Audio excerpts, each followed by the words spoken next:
Hi, ഞാൻ Lismaria, optometrist, Ahalya eye hospital, Kanhangad. കാഴ്ച ജീവിതത്തിൽ നിറവും അർത്ഥവും നൽകുന്ന അമൂല്യമായ സമ്മാനമാണ്. പ്രിയപ്പെട്ടവരെ കാണാനും സന്തോഷ നിമിഷങ്ങൾ ആസ്വദിക്കാനും ലോകത്തിന്റെ അത്ഭുതങ്ങൾ അനുഭവിക്കാനും കാഴ്ച നമുക്ക് വഴിയൊരുക്കുന്നു. കണ്ണുകളെ പ്രധാനമായും ബാധിക്കുന്ന ചില രോഗങ്ങളെ പറ്റി പറയാം.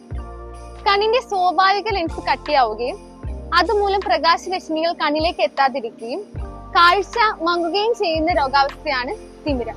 പ്രധാനമായും ഇത് പ്രായമായവരെയാണ് എത്തുന്നെങ്കിലും ചെറുപ്പക്കാരെയും ബാധിക്കാം. ഇനി ഗ്ലോക്കോമയെ കുറിച്ചൊന്ന് അറിഞ്ഞാലോ? കണ്ണിന്റെ പ്രഷർ കൂടുന്നത് മൂലം കണ്ണിന്റെ കാഴ്ചയെ സഹായിക്കുന്ന ഒപ്റ്റിക് നെർവുകൾക്ക് കേടുപാടുകൾ സംഭവിക്കുകയും അതുമൂലം കാഴ്ച മങ്ങുകയും ചെയ്യുന്നതാണ് ഗ്ലോക്കോമ. ഇതിന്റെ ലക്ഷണങ്ങൾ അറിയാൻ വൈകുന്നതിനാൽ ഇതിനെ നമുക്ക് നിശബ്ദ കൊലയാളി എന്നാണ് അറിയപ്പെടുന്നത്.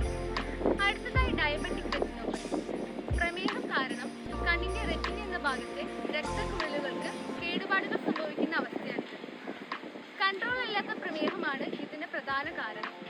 കാഴ്ച മങ്ങുക, കറുത്ത പാടുകൾ പോലെ കണ്ണിൽ കാണുക, നിറങ്ങൾ തിരിച്ചറിയാനുള്ള ബുദ്ധിമുട്ട്, ഇവയെല്ലാമാണ് ഇതിന്റെ പ്രധാന ലക്ഷണങ്ങൾ. ഇവയെല്ലാമാണ് കണ്ണിനെ പ്രധാനമായും ബാധിക്കുന്ന